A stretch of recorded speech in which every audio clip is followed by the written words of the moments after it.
Bonjour Katharina, c'est Eugénie Lafrance-Bouchard et je fais mon travail de déconnexion. Donc j'ai fait ma déconnexion le 28 décembre. J'avais mis une alarme sur mon téléphone parce que j'ai pas vraiment d'autre moyen de mettre une alarme pour me réveiller le matin.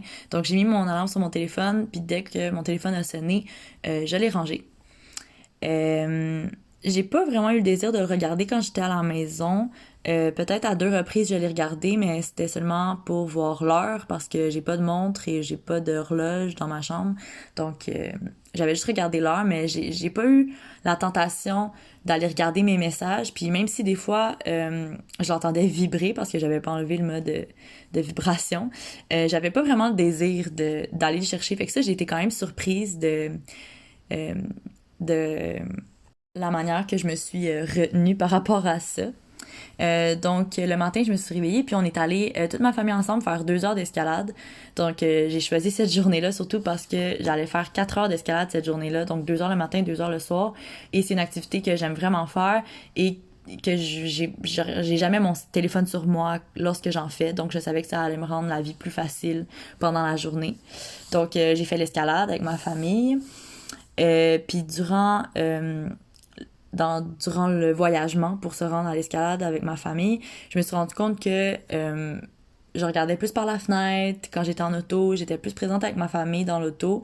Puis d'habitude, je passe tout le temps le voyagement en auto sur mon téléphone. Donc ça, je me suis vraiment rendu compte de ça. Ensuite, lorsqu'on est revenu, j'ai profité de mon après-midi pour relaxer, faire des choses que j'aime mais que je prends pas vraiment le temps de faire souvent, vu que je suis pas mal toujours devant un écran. Donc lire, faire des casse-têtes, un peu somnoler, faire des bracelets. Donc des choses que je prends vraiment pas le temps de faire d'habitude mais que j'aime. Ensuite, le soir, il y a eu ma deuxième séance d'escalade. Puis je pourrais dire que les 2 fois que je suis sortie de ma maison pour l'escalade, c'est la première fois depuis que j'avais 16 ans que je laissais mon téléphone à la maison alors que j'allais faire une activité. Donc ça m'a vraiment frappée. Mais je me sentais bien par rapport à ça. J'avais pas particulièrement le désir d'avoir mon téléphone sur moi. Je sentais que je profitais plus du moment, j'étais plus présente. Toutefois, il m'est arrivé à 2 reprises de fouiller mes poches frénétiquement avec un sentiment de stress, comme si mon corps avait créé un automatisme pour vérifier si j'ai pas oublié mon téléphone quelque part, parce que j'ai souvent oublié mon téléphone à plusieurs endroits, donc on dirait que physiquement c'était un automatisme de vérifier, oh mon dieu, j'ai-tu mon sel avec moi, j'ai-tu laissé là-bas, puis lorsque je me rendais compte que, ah non, il est dans ma chambre, c'est correct, le sentiment de stress partait. Mais ça m'a frappé un peu de voir comment est-ce que justement mon téléphone pouvait avoir un impact physique sur mon corps euh, lorsque je l'ai pas avec moi, là, même si c'était pour une seconde. Sinon, le moment, je pense, le plus difficile, ça a été le soir, lors de mon retour de ma deuxième séance d'escalade. Toute ma famille écoutait un film ensemble, donc j'ai vraiment eu de la misère. Il a fallu que j'aille me réfugier toute seule dans ma chambre. Puis c'était le moment le plus difficile de ma déconnexion parce que je finis toujours mes journées depuis que je suis petite en écoutant un film ou une série. Donc ça a été très difficile. Je me suis retenue, j'ai joué un peu de musique, j'ai lu. Et ensuite, j'ai essayé de m'endormir. M'endormir aussi, ça a été très difficile parce que je m'endors à tous les soirs depuis je sais plus combien d'années avec de la musique pour m'aider à calmer mes pensées parce que j'ai vraiment de la misère à m'endormir le soir. Je fais beaucoup d'insomnie, donc ça a été très difficile aussi. Finalement, après quelques heures, j'ai été capable de m'endormir. Donc, si je peux relier la manière dont les technologies influencent la société avec un texte, la bibliographie du cours, le texte Ceci ne tuera pas cela de Gallimard dans les cahiers de la médiologie montre bien qu'en analysant les relations des systèmes techniques avec les autres systèmes sociaux, donc les systèmes économiques, religieux, politiques, éducatifs et juridiques, il est possible d'y déceler une relation où l'un va influencer l'autre dans tous ses aspects.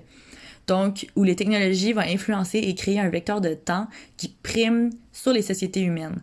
Fait que ça démontre vraiment comment dans le fond, ça démontre la puissance des technologies sur les sociétés puis sur les humains. Comment est-ce que ça va vraiment impacter tous les aspects autour de la société puis autour de nous.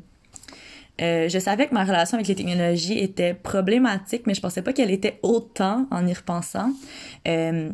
J'ai fait une petite revisite de qu'est-ce que mes journées ressemblent depuis que l'école est terminée. Je me réveille, puis je passe 30 minutes sur mon téléphone minimum à regarder tout et rien. Lorsque je me prépare à manger ou lorsque je mange toute seule à la table, j'écoute toujours quelque chose. Je fais tout le temps quelque chose, mais j'ai tout le temps mon oreillette puis en train d'écouter quelque chose d'autre en même temps. C'est aussi, je peux facilement passer 3 heures d'affilée sur une plateforme comme Instagram ou TikTok. Donc, ça gaspillait beaucoup de mes journées. Puis en plus, je finissais mes journées encore sur mon ordinateur ou mon téléphone à écouter un film ou une série et ensuite la musique pour dormir. Fait que je pense que ça démontre vraiment que j'avais une certaine dépendance parce que je passais vraiment la grosse majorité de ma journée devant un écran. Je pense que je suis un peu plus accro, entre guillemets, à mon téléphone qu'avant, depuis le début de la quarantaine, parce qu'avant, j'étais une personne qui était très volatile, je faisais des activités avec des amis à tous les jours, j'avais mon auto, donc j'étais vraiment très libre, donc ça m'a vraiment restreint, puis j'avais vraiment l'impression que mon téléphone était ma seule fenêtre vers les gens autres que ma famille, que j'étais pas habituée de passer autant de temps avec, donc c'est sûr qu'il y a eu quelques frictions. Mais je pense que l'école en ligne aussi m'a encore plus profondément plongée dans ma dépendance, si je peux dire, où j'avais absolument besoin d'être sur mon ordinateur toute la journée, puis où toutes mes interactions passaient par mon ordinateur. Donc, on dirait que même quand l'école était finie, j'avais ce besoin-là d'encore être devant un écran pour pouvoir avoir une certaine interaction ou sortir de ma maison, si je peux dire, sans réellement sortir. Sortir mentalement, dans le fond. Donc après ma déconnexion, je me suis rendu compte vraiment de l'ampleur de mon utilisation des technologies, puis j'ai décidé d'apporter des changements, donc être moins sur mon téléphone en me réveillant, ne pas faire 2 choses en même temps, donc faire quelque chose et avoir mon écouteur, écouter quelque chose d'autre en même temps. Et à la place en fait, depuis quelques jours maintenant, quand je suis dans ma maison, je l'ai pas sur moi, je le laisse dans ma chambre, puis je trouve vraiment que ça fait déjà un impact par rapport à ma présence dans la maison et comment je participe à la vie de la maison puis tout ça. Toutefois, je pense garder l'écran le soir pour écouter un petit quelque chose avant de dormir, c'est comme un moyen de me détendre puis partager des moments en famille aussi ou me faire plaisir avec un de mes films préférés. Donc ça, je pense le garder définitivement. Pour finir, le texte de Francis Jory-Guibéry, Déconnexion dans la revue Réseau en 2014, illustre bien, je pense, mon sentiment après ma déconnexion. Donc, je le cite. Les TIC étant le vecteur par lequel la surinformation, l'urgence ou la surveillance transitent, l'espoir d'échapper aux unes en mettant au moins provisoirement les autres de côté se développe. Il semble qu'une hyperconnexion au TIC, c'est-à-dire le fait d'être toujours connecté, suscite un désir de déconnexion. Donc, j'ai vraiment réalisé que j'ai fait un trop plein d'écran dans les derniers mois, comme une hyperconnexion, comme il l'explique, ce qui m'a vraiment apporté un désir de plus me déconnecter dans le futur et de plus profiter de ma vie et du moment présent et de ne pas me réfugier dans la virtualité, laquelle je trouve que je donnais vraiment trop d'importance dans la dernière année. Donc, je pense que c'est des changements que je vais apporter avec moi en 2021. Donc, c'est ça. Bonne année. Merci beaucoup.